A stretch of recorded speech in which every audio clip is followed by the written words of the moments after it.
Assalamualaikum warahmatullahi wabarakatuh. Alhamdulillahi rabbil alamin wassalatu wassalamu ala asyrafil anbiya'i wal mursalin nabiyyina Muhammadin wa ala alihi wa ashabihi ajma'in amma ba'd. Akhwati fillah azanallahu wa iyyakum. Alhamdulillah bertemu kembali di Mudarasah Sirah Rasul sallallahu alaihi wasallam, mengkaji kitab Mukhtasar Sirah Rasul karya Syekh Muhammad bin Abdul Wahhab rahimahullahu taala. Akhwati fillah azanallahu wa iyyakum. Alhamdulillah, pada pertemuan sebelumnya telah kita jelaskan peristiwa yang terjadi di tahun ketiga Hijriah, tapi Syekh tidak menyebutkan sama sekali. Syekh Muhammad bin Abdul Wahhab tidak menyebutkan sama sekali yang terjadi di tahun ketiga Hijriah. Bahkan beliau memasukkan perang Uhud masuk ke tahun kedua Hijriah. Padahal di buku-buku sirah yang lainnya, perang Uhud itu masuknya ke tahun ketiga Hijriah.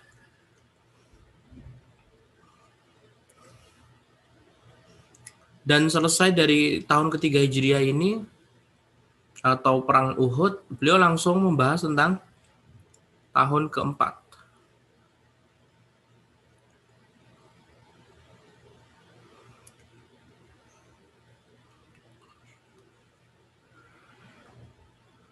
Tahun keempat. Coba antum perhatikan di sini, tsumma dakhalatis sanatur rabi'ah. Jika kan kita bertanya-tanya, sebenarnya yang salah itu siapa gitu loh. Yang salah itu Syekh atau yang menukil tulisan beliau. Masa beliau memasukkan perang Uhud ke tahun kedua gitu kan. Di buku-buku yang lainnya perang Uhud itu di tahun ketiga.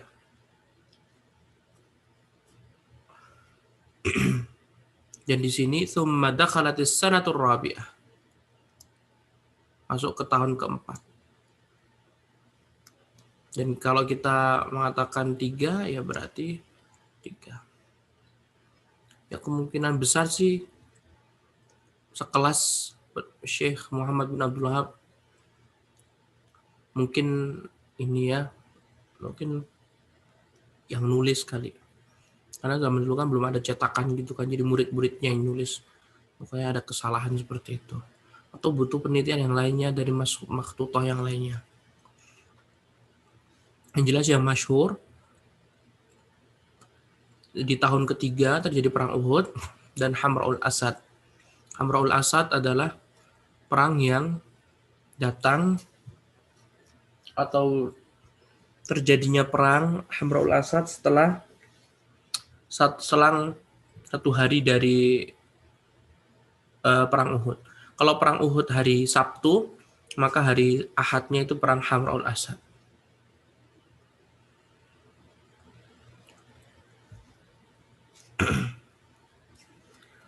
Perang Hamra'ul Asad ini, ikhwati fillah zanallahu wa iyyakum, adalah peristiwa terakhir dari yang terdapat di tahun 3 Hijriah yang perlu disebutkan. Awal mulanya adalah ketika orang Quraisy merasa telah memenangkan pertempuran di perang Uhud, mereka pun kembali ke Mekah. Dan di perjalanan pulang, mereka saling menyalahkan satu sama lain. Sebagian lain mengira Nabi Muhammad sudah meninggal dunia, sehingga untuk apa lagi kita menghabisi? Karena kan kita cuma menghabisi Muhammad saja. Sebagian lain menilai enggak. Walaupun Muhammad sudah meninggal dunia, tapi di sana kan masih ada yang lainnya yang bisa meneruskan kegiatan Muhammad. Hingga akhirnya mereka pun berinisiatif untuk kembali. Kembali kemana? Ke kota Madinah untuk menghancurkan. Berita tentang hal itu sampai kepada Rasulullah SAW. Maka beliau Shallallahu Alaihi Wasallam berseru kepada kaum muslimin untuk bergerak mengejar orang-orang musyrik. Beliau Shallallahu Alaihi Wasallam bersabda, jangan ada yang berangkat bersama kami kecuali orang yang terjun dalam peperangan Uhud. Karena Rasulullah ibarat kata di PHP-in sama orang-orang munafik. Ketika perang Uhud, orang munafik ikut serta.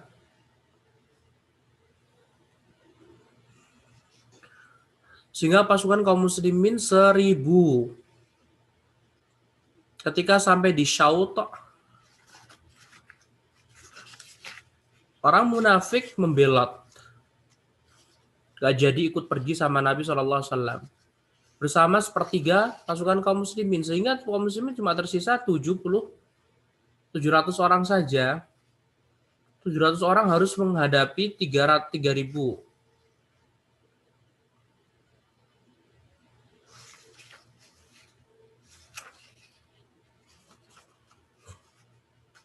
Sehingga Rasulullah SAW tidak mau kejadian terulang lagi. Makanya Rasulullah mensyaratkan ketika udah sampai berita bahwasanya Abu Sufyan mau menghancurkan kota Madinah, tidak ada yang boleh ikut kecuali yang pernah ikut perang Uhud. Rasulullah udah jengkel sekali itu sama orang munafik. Dan Rasulullah SAW betul-betul mendapatkan musibah yang luar biasa di perang Uhud. 70 sahabatnya meninggal dunia. Di antaranya sahabat Mus'ab bin Umair, Hamzah bin Abi Thalib. Di antaranya juga ada Usairim yang belum pernah sujud masuk Islam. Dan ada juga Hanzalah bin Abi Amr. Dan yang lainnya 70 sahabat meninggal dunia. Syahid. Kalau bukan karena pertolongan Allah mungkin habis kaum muslimin. Orang-orang munafik betul-betul luar biasa. Tapi mereka nggak punya apa malu. Mereka pun diwakili Abdullah bin Ubay bin Salul, sok cari muka akhirnya datang kepada Nabi. Wahai Nabi, apakah aku boleh berangkat bersama Anda? Kata Rasulullah langsung jawab, tidak boleh. Tapi Rasulullah diemin aja. Rasulullah tahu kalau dia munafik. Bahkan ketuanya. Tapi dicuekin sama Nabi. Gak boleh, tidak. Kaum muslimin akhirnya menyambut ajakan Rasulullah SAW yang tersisa.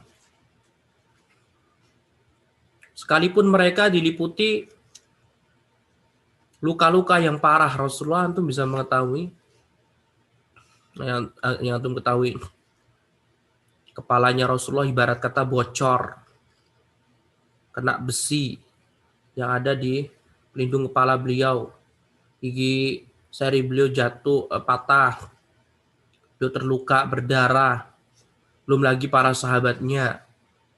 Itu semuanya akibat siapa? Akibat para pemanah yang tidak mau mengikuti perintah Rasulullah SAW. Ini ada ibrah yang begitu luar biasa.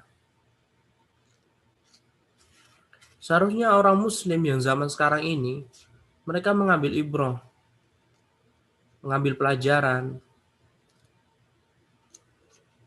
Gara-gara tidak mengikuti petunjuk Rasulullah, akhirnya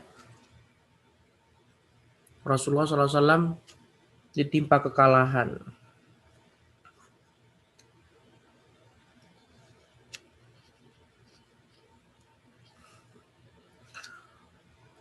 Dan mereka menjawab, kami mendengar dan kami taat wahai Rasul. Akhirnya mereka pun pergi.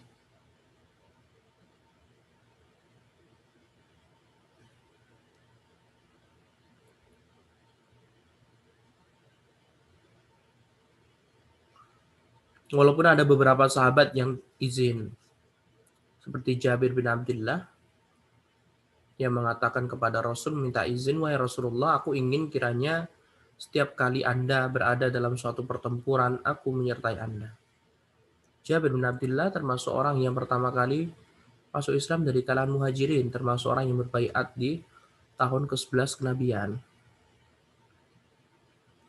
Yang menyebabkanku tidak terjun dalam pertempuran karena ayahku memerintahkanku supaya menjaga putri-putrinya, adik-adikku gitu. Maka izinkan aku ikut serta bersama dengan Anda. Dia pun minta mengizinkan. Kemudian Rasulullah SAW pun berangkat disertai kaum muslimin hingga mereka sampai di Hamra'ul Asad, sebuah tempat. Abu Sufyan dan pasukannya mendengar tentang hal itu, lantas mereka pun pulang ke Mekah. Kenapa kok bisa seperti itu, ikhwah? Padahal jumlah 3.000. Padahal ada Khalid bin Walid. Kok bisa-bisanya mereka kembali lagi? Kenapa? Allah Subhanahu wa taala menurunkan para malaikat untuk memberikan rasa takut. Dan Rasulullah SAW sudah menunggu di sana sekitar 3 harian. Nunggu lama sekali, antum bisa bayangin Rasulullah sedang sakit, tinggal cuma di kemah, di tenda-tenda, sama para sahabat juga, terkena angin malam, bisa antum bayangin. Menunggu Abu Sufyannya tak-takutan malah balik lagi.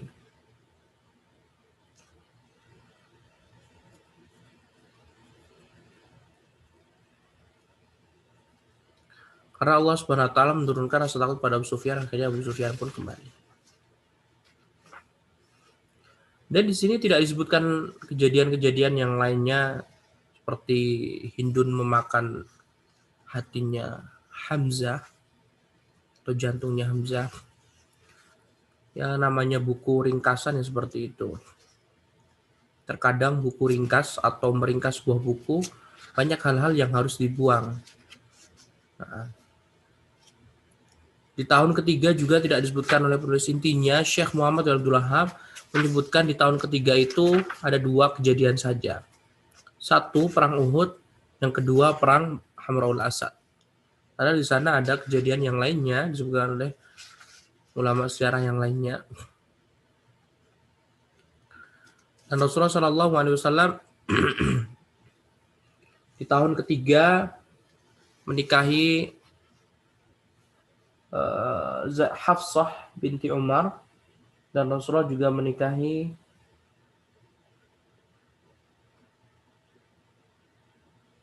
Zainab binti Khuzaimah. Tapi Zainab binti Khuzaimah beberapa bulan kemudian meninggal dunia.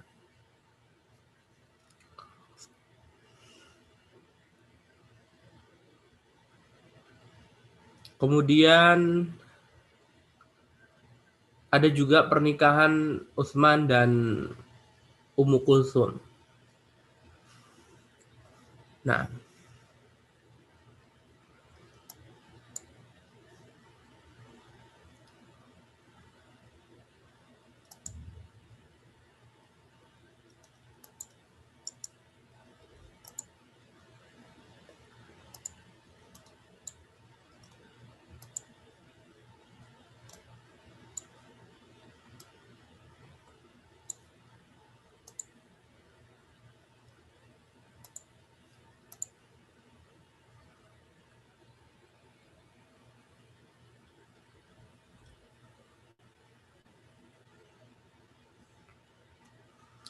dan antum perhatikan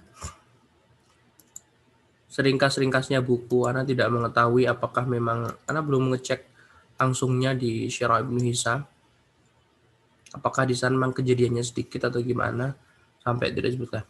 Di tahun keempat beliau cuma menyebutkan segini doang. Dah, berapa senti doang ini. Ini kejadian di tahun keempat. Baru habis itu ke tahun kelima. Padahal di tahun keempat ini ada beberapa kejadian juga, tapi Syekh cuma menyebutkan apa?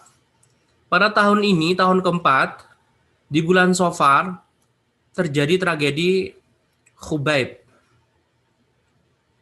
dan teman-temannya. Pada bulan Safar tahun ini juga terjadi tragedi Bi'r Ma'unah. Pada bulan Rabiul Awal terjadi perang Bani Nadir dan turun surat Al-Hasyr yang dibicarakan mengenainya. Bani Nadir, sebagian ulama mengatakan bukan di tahun keempat, tetapi tahun kelima. Dan tahun keempat ini juga ada beberapa kejadian Rasulullah menikahi istri yang lainnya.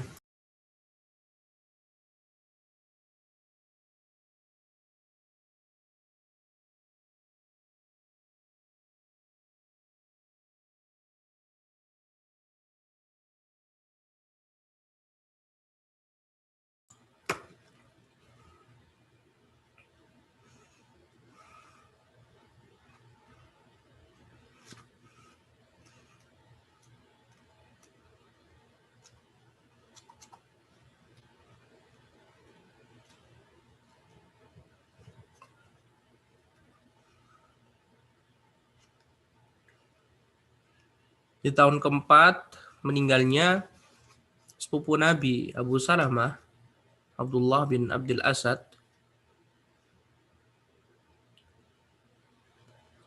Al-Makhzumi. Kemudian ada detasemen Abdullah bin Unais. Kemudian ada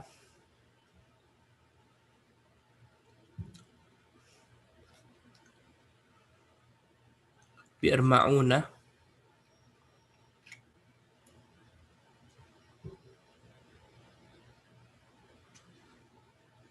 Kemudian Bani Nadir.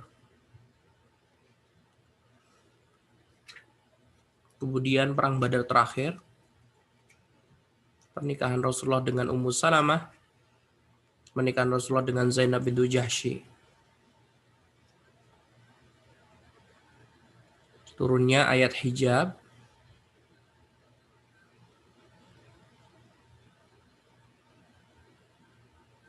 Nah,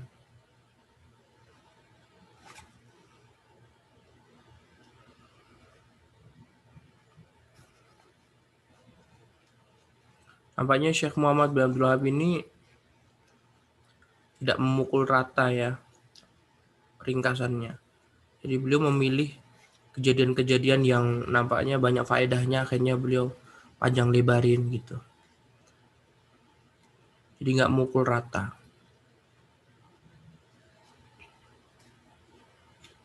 Dan antum bisa mengecek kembali di kajian Taghridat Sirah Rasul. Nah, di sana kita sebutkan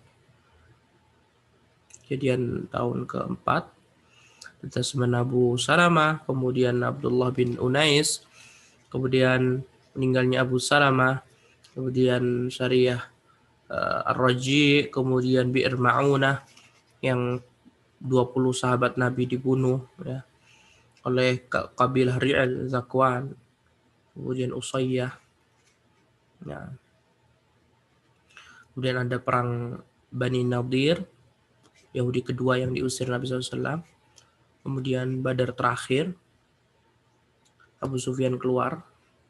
Kemudian pernikahan Rasulullah dengan Ummu Salamah dan Zainab bintu Jahsy. Zainab bintu Jahsy.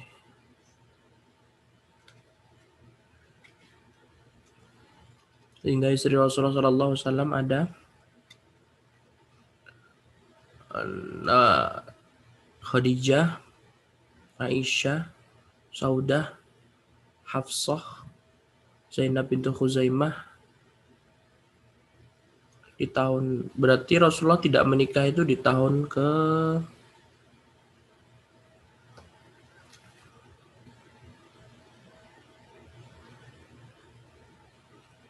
kedua apa ya?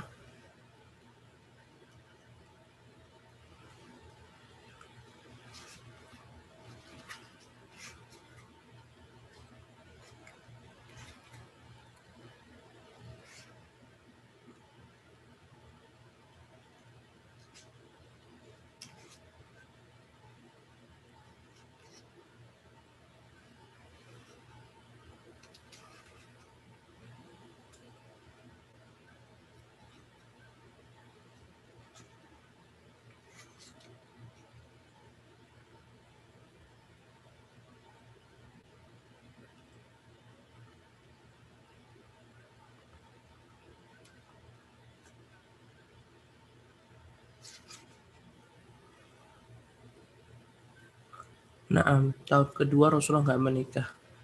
Baru tahun ketiga nikah sama Ummu Kulthum, nikah sama Hafsah, sama Zainab bintu Khuzaimah tahun ketiga. Tahun kedua nggak nikah.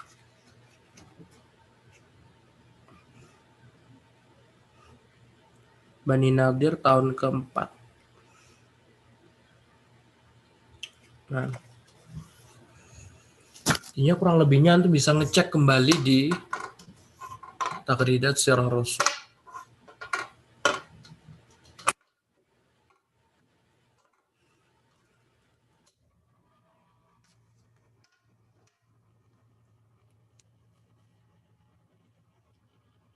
Dan kita langsung lanjut ke tahun kelima.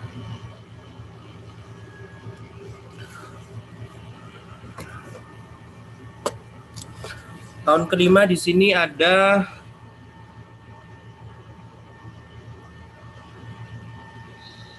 Perang Muraisi', Al-Muraisi' atau Bani. Di tahun kelima nanti juga dibahas berkaitan tentang Hadisatul Ifki, berita dusta, bahwasanya Aisyah telah berzina. Kemudian di tahun ke-5 ini juga selain dari Bani Mustaliq,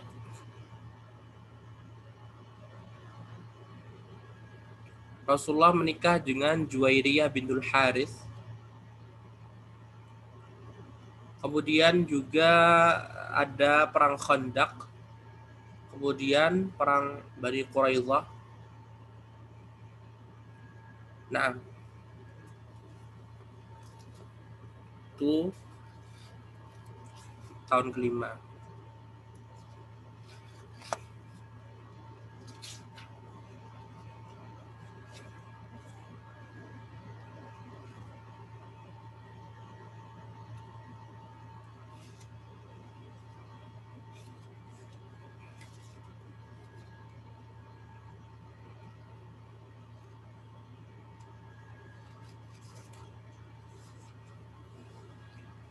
Rasulullah Shallallahu Alaihi Wasallam, Syekh Muhammad bin Abdul Wahab, beliau mengatakan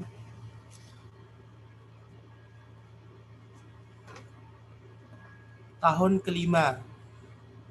Pada tahun ini terjadi perang Muraisi'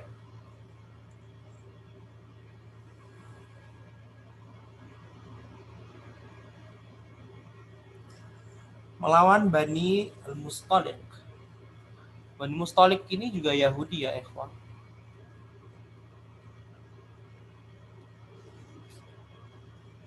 Ini disebutkan sama Syekh Muhammad bin Abdul Wahab singkatannya.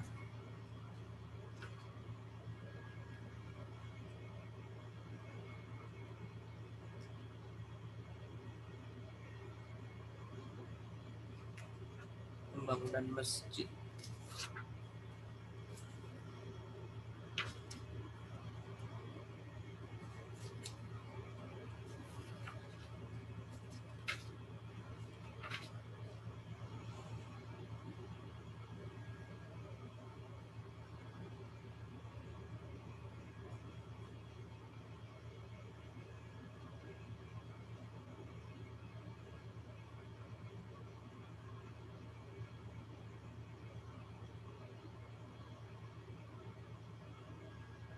Qainuqa, Bani Nazir, Bani Quraidah. Bani Mustaliq gimana ya?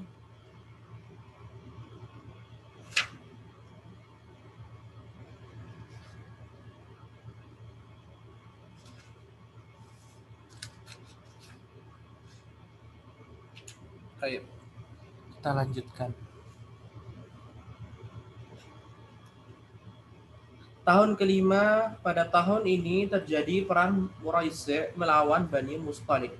Rasulullah Shallallahu Alaihi Wasallam menyerang mereka pada saat mereka lengah. Rasulullah Shallallahu Alaihi Wasallam pun menawan para wanita serta binatang ternak dan kambing-kambing. Di antara sejumlah tawanan itu terdapat Juwairiyah, putri dari Harith, sang kepala suku. Juwairiyah bintul Harith.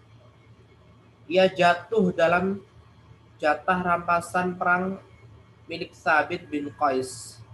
Lantas Sabit bin Qais menjalankan mukatabah terhadapnya. Rasulullah SAW melunasi mukatabahnya itu dan menikahinya Juwairiyah. Karena terjadi pernikahan ini, kaum muslimin dimerdekakan 100 orang keluarga dari Bani Mustalik. Kaum muslimin memerdekakan 100 orang keluarga dari Bani Mustalik. Kaum muslimin mengatakan mereka adalah besan Rasulullah SAW.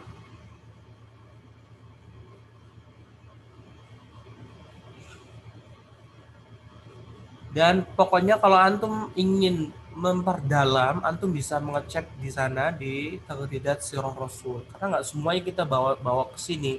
Karena Syekh Muhammad bin Abdul Wahab tidak bercerita, ya sudah, kita menambahkan seperlunya saja.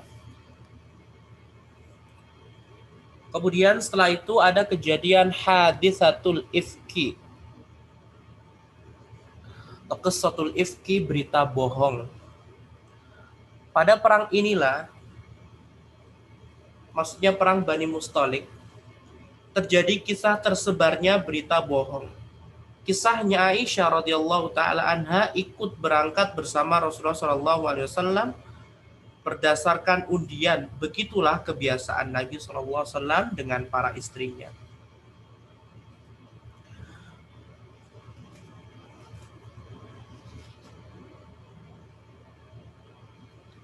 Jadi Rasulullah setiap kali mau pergi atau berperang pasti ngundi istri-istrinya. Nah, kebetulan Aisyah ini yang menjadi pendamping Nabi di perang Bani Mustalik.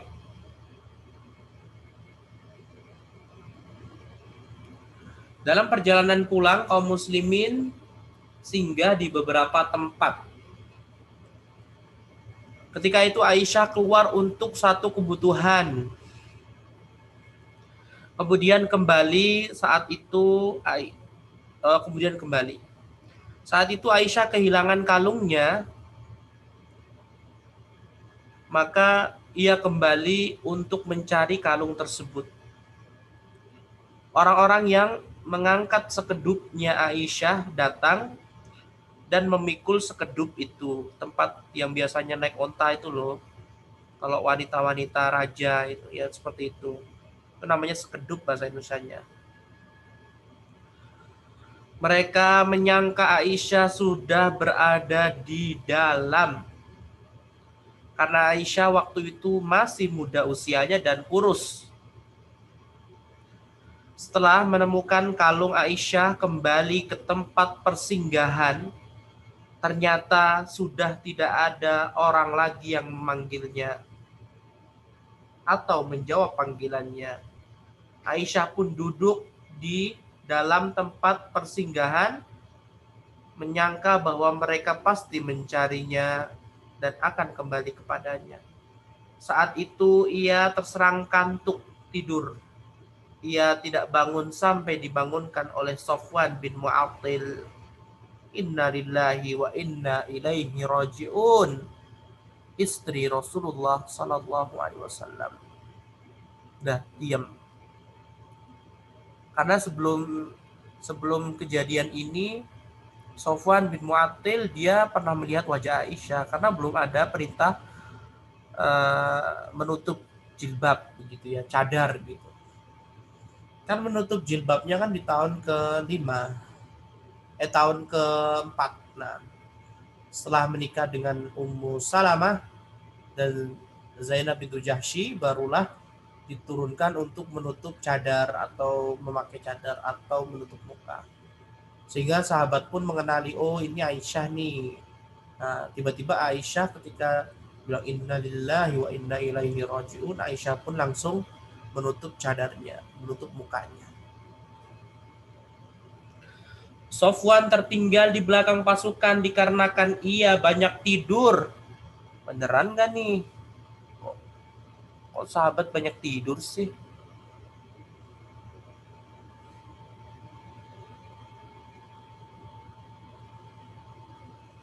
Banyak tidur, perlu bertanyakan lagi nih.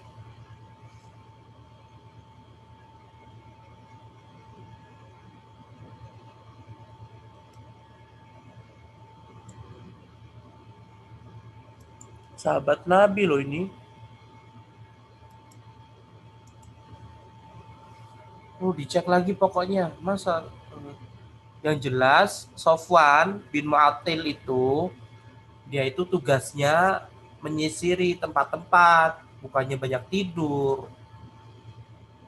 Jadi Sofwan bin Mu'attil pasti dia itu, atau setiap peperangan pasti Rasulullah SAW mengutus beberapa sahabat gitu untuk menyisiri, siapa tahu ada yang ketinggalan, ghanimahnya jatuh gitu kan, diambil.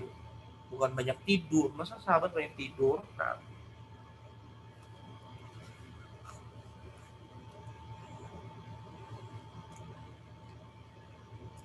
ketika melihat Aisyah, ia mengenalinya karena ia memang pernah melihat Aisyah ketika belum diturunkan perintah berhijab. Aisyah kan berhubungan sama Nabi itu sejak tahun 1. Sekarang ini tahun kelima. Berarti dan turun ayat hijab itu tahun keempat. Berarti kan setidaknya 1, 2, 3. Ya ada 3 tahun lebih kan. Otomatis sahabat melihat, oh wajah Aisyah itu seperti ini ya. Oh wajah Saudah itu zaman seperti ini ya. Oh wajah Hafsah itu seperti ini ya. Gitu. Zainab itu Khuzaimah juga seperti ini ya. Gitu. Ummu Salamah wajahnya seperti ini ya, kayak gitu. Ya, Anda nggak tahu kalau misalkan orang munafik ada yang gibahin wajah istri Nabi gitu. Baru setelah nikah sama Zainab bintu Jahsy, kan Zainab bintu Jahsy terkenal cantik. Akhirnya diturunkanlah ayat hijab yang harus bercadar.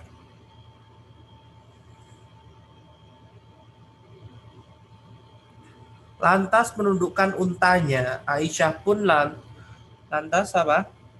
Menutup pakai cadar, dan Aisyah pun menaiki untanya. Ia tidak mengucapkan perkataan apapun kepada Aisyah, dan Aisyah tidak mendengar suaranya selain istirja'nya tadi. Jadi selama dari tempat persinggahan ke kota Madinah, mereka tuh gak ngobrol.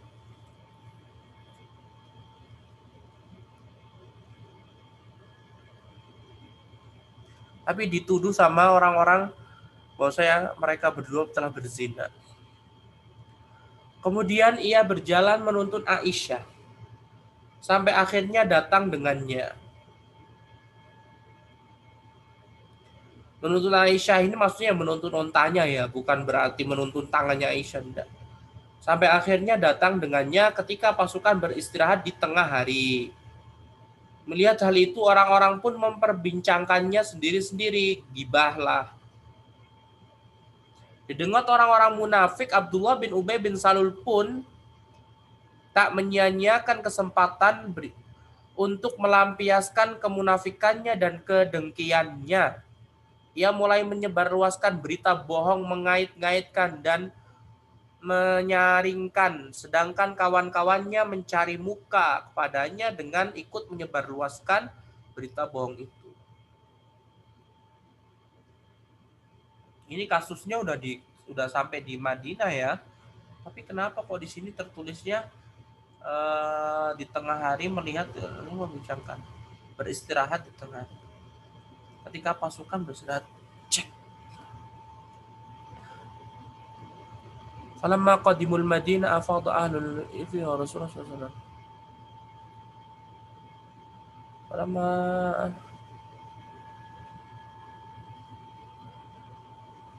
thumma sara yaqudu biha hatta qadima biha faqad nazala jayshu fi nahri adh-dhahirah.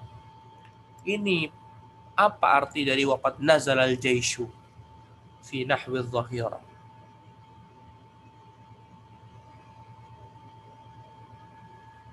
Karena ada dua kemungkinan gitu loh. Kemungkinan pertama, maksudnya ini belum sampai Madinah, tapi istirahat gitu. Kemudian Aisyah datang sama Sofwan bin Mu'attil. Maksud kedua, sudah sampai kota Madinah begitu. Masalahnya Syekh di sini mengatakan falamma qadimul Madinah. Tatkala sampai di kota Madinah, ya kan?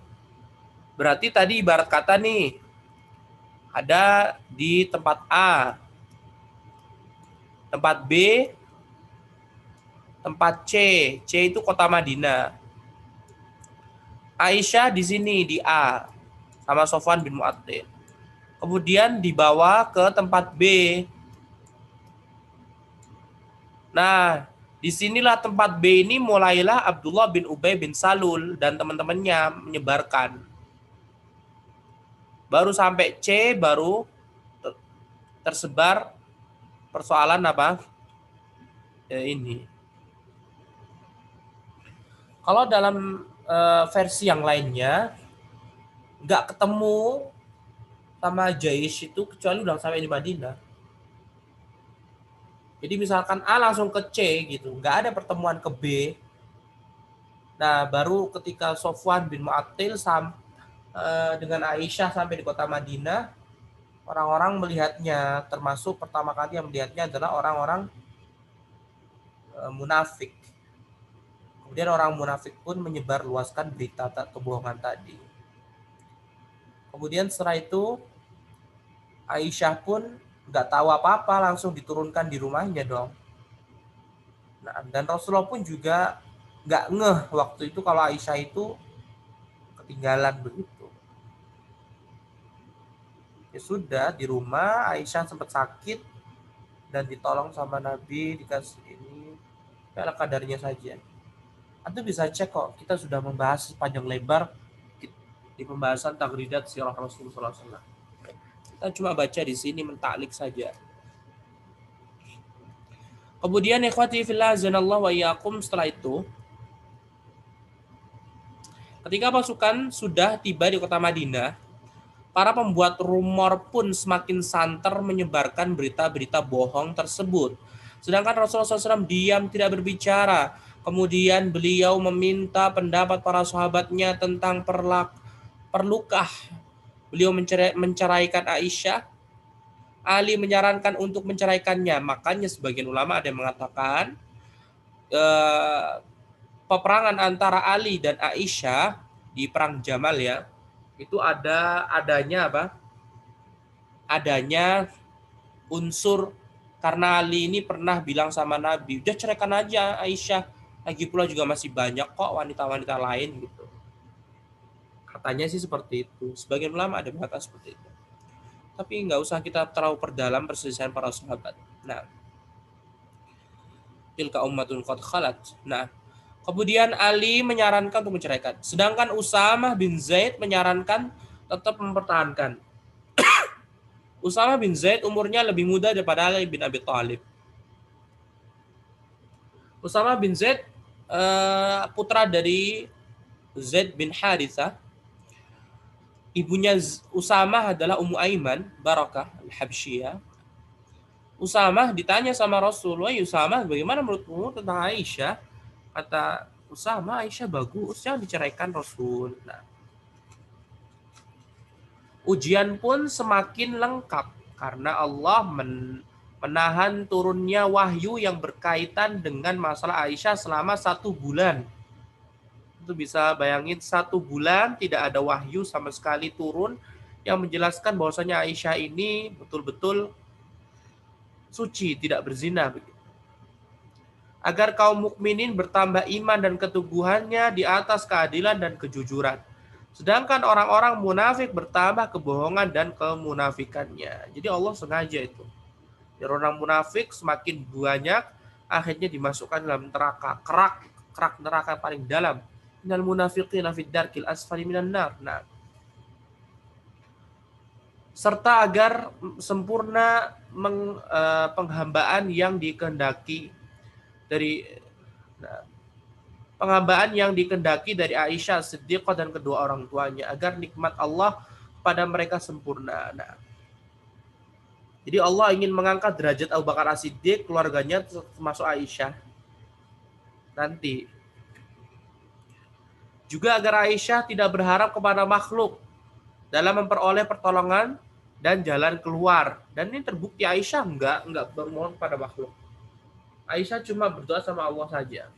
Dan itu pun Aisyah ketahuannya juga enggak langsung kalau Aisyah itu dituduh berzina. Lama Aisyah pun juga enggak nyadar begitu. Sampai nanti ketemu sama ibunya Mustah. Ini panjang sekali ya, luar biasa. Tapi kita sampai sini kan saja. Perang Ahzab kita ini kan tangguhkan.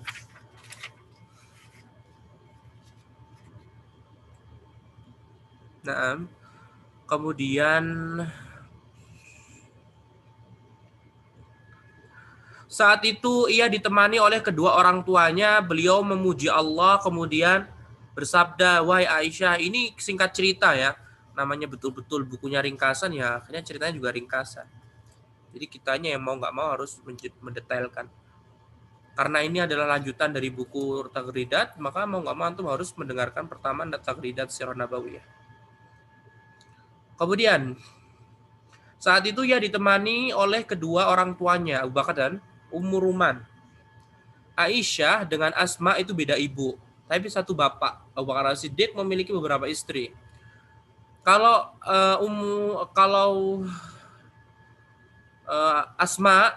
Asma itu ibunya kafir.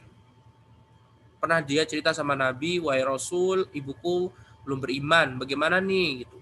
Apakah perlu berbuat baik? Kata Rasulullah, berbuat baik. Adapun Aisyah, ibunya Ummu Ruman. Rasulullah mendatangi Aisyah di rumahnya Abu Bakar As-Siddiq. Beliau memuji Allah kemudian bersabda, "Wahai Aisyah, bila engkau wanita yang suci, niscaya Allah akan menyatakan kesucianmu. Tetapi jika engkau merasa telah melakukan suatu dosa, maka mohon ampunlah, karena sesungguhnya jika seorang hamba mengakui dosanya, kemudian bertaubat, maka Allah akan menerima taubatnya." Aisyah berkata kepada ayahnya, "Jawablah ucapan Rasulullah." Abu Bakar pun menjawab, "Demi Allah, aku tidak tahu apa yang akan kuucapkan kepada Rasulullah." Aisyah juga mengatakan hal yang sama kepada ibunya. Namun ibunya juga memberikan jawaban yang sama seperti Abu Bakar. Aisyah berkata, "Jika aku mengatakan bahwa diriku suci, sedangkan Allah Maha tahu bahwa memang diriku suci, kalian tidak akan mempercayaiku, bukan?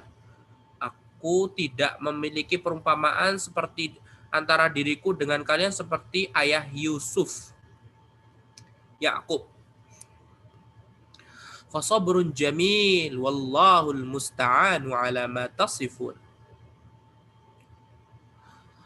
Maka kesabaranku inilah kesabaran yang baik, dan Allah sajalah yang dimohon pertolongannya terhadap apa yang kamu ceritakan. Kan difitnah.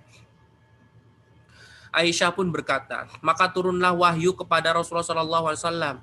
Adapun aku, maka aku berkata, sungguh Allah tidak mungkin berfirman selain kebenaran." Nah, adapun kedua orang tuaku, maka demi zat yang berkuasa menghilangkan nafas keduanya, tidaklah aku meninggalkan Rasulullah SAW kecuali karena aku khawatir kiranya kedua orang tuaku akan meninggal dunia.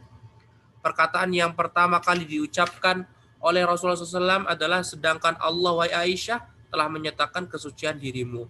Kedua orang tuaku berkata, "Bangun dan datangi Rasulullah SAW." Aku menjawab, "Demi Allah, aku tidak akan bangun mendatangi beliau, dan aku tidak akan memuji selain Allah Subhanahu wa taala."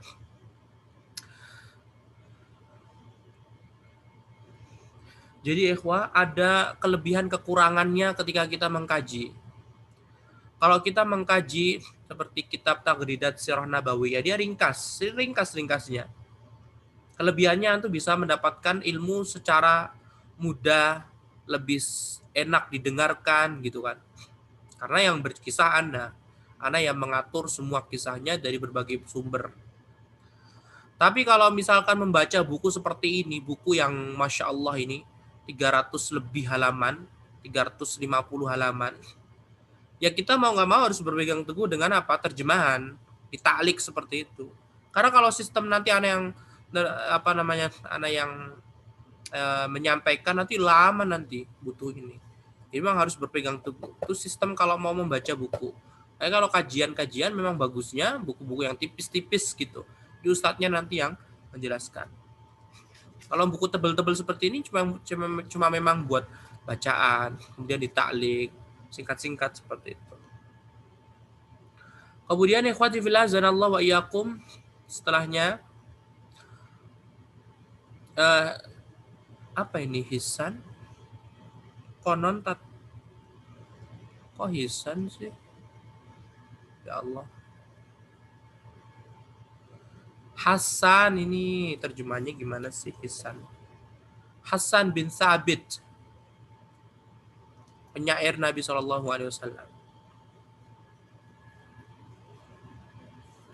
Sahabat yang apa? Termasuk sahabat yang menuduh Aisyah berzina. Begini nih kalau misalkan kalau ada penterjemah, kemudian penterjemahnya nggak menguasai sirah mungkin. Jadi nama-namanya bisa salah. Karena ini berkali-kali loh ini. Mungkin kalau satu kali penyebutan hisan mungkin kita bisa maklumi.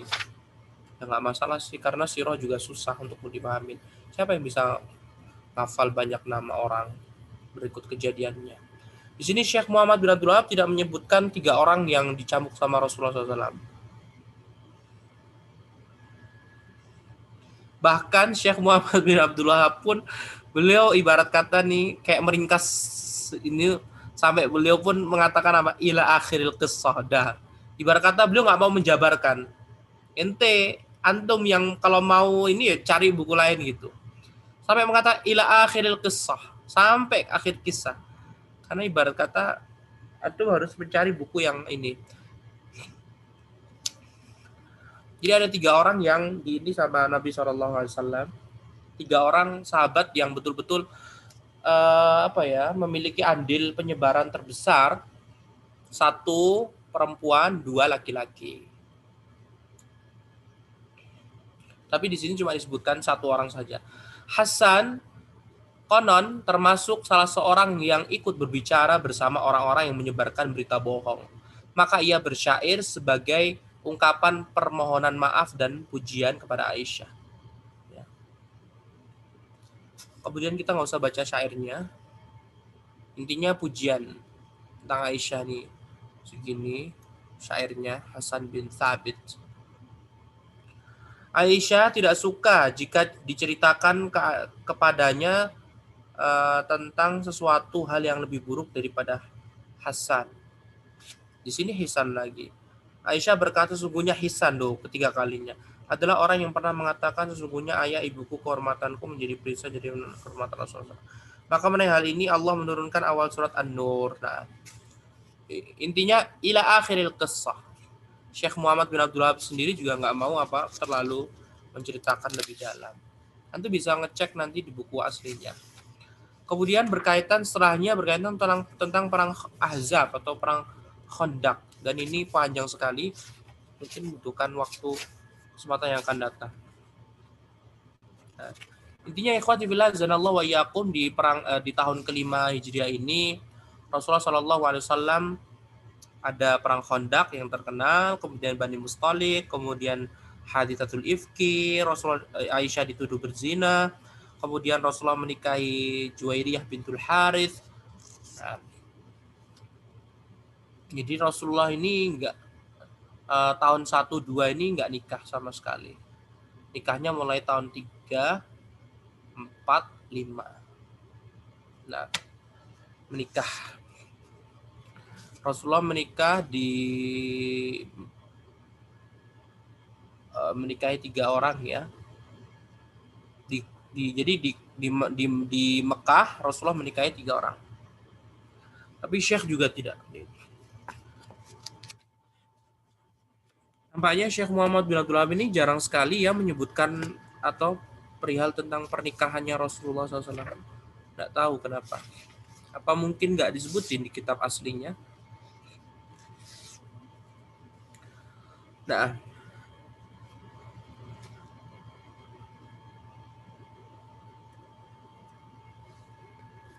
wallahu ta'ala a'lam wa billahi taufiq wa sallallahu wa sallam ala nabiyyina Muhammad wa ala alihi wa sahbihi wa sallam tasliman katsira.